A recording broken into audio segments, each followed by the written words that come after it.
partie de Jessé.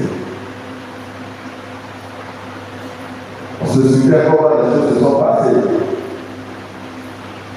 quand le salut a été déchu. Dieu a dit au prophète, va dans la famille de Jessé. J'ai choisi un de ses 8 enfants pour être roi. Le prophète est parti, il a trouvé l'aîné. Dieu a vu dans son cœur que ce n'est pas lui. Il a trouvé le second, ainsi de suite, les plus grands, les plus forts, les plus paragrés. Ceux qui le papa comptait. Dieu a dit, c'est pas, il n'y a pas. Et il pose la question, est-ce que c'est fini? On dit non, il reste le plus petit, le frère. Lui, il est bon pour garder les troupeaux. D'ailleurs, même c'est là-bas, il est actuellement. Nous, on est là pour faire le bar autour du Dieu. Voilà. Je dis bon, moi, je ne mangerai pas tant que ce petit-là ne soit pas marié. Allez-y le chercher. Un étranger vous dit ça, je suis un prophète. Il dit, il ne mange pas tant que le petit n'est pas rentré en couple. Dans le papa, ouais, pour qu'on soit rapidement attrapé de la nouvelle de on vient, à peine le prophète l'a vu, il a vu dans son cœur, c'est lui que j'ai choisi.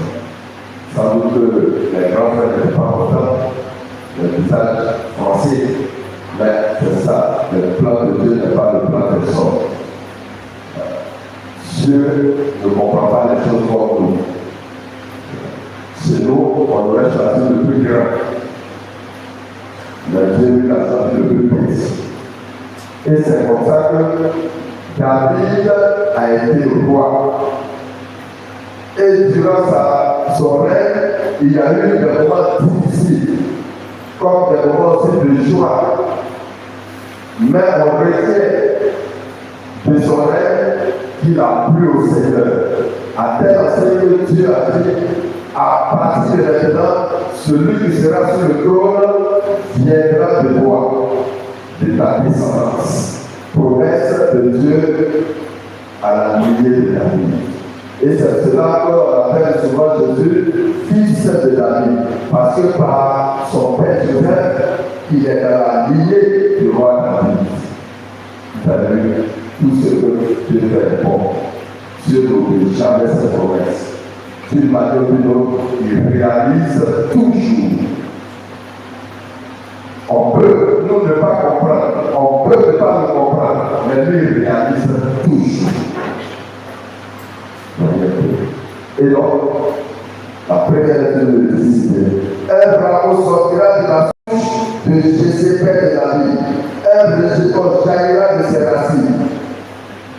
Et c'est quelqu'un qui aura la plénitude de l'Esprit sur lui.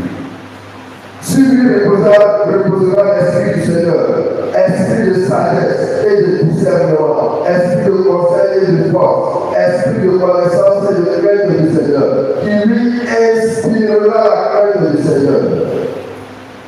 Il ne jugera pas sur l'apparence, il ne se prononcera pas sur les rumeurs, il jugera les petits avec justice, avec droiture, il se prononcera. Même avec les petits, il jugera avec justice et avec droiture. Parce que l'Esprit du Seigneur, esprit de vérité et de justice, est sur lui, repose sur lui. Toute la puissance, tout l'Esprit Saint est en plénitude en lui. Donc il ne peut que se battre pour la justice. Ce n'est pas une question de l'humanité. Donc, il a tort. Bon, la justice sincère. Voilà. Ça fait ça africaine. Je ne peux pas avoir des choses sur mon papa. Ce n'est pas pour moi aussi. Ce n'est pas pour moi aussi.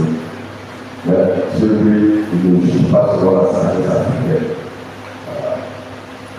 Et donc, son rôle, le rôle de ce roi, de ce régiment qui sortira de la suite de Jessé, c'est de rétablir la justice. Ça, c'est son premier rôle.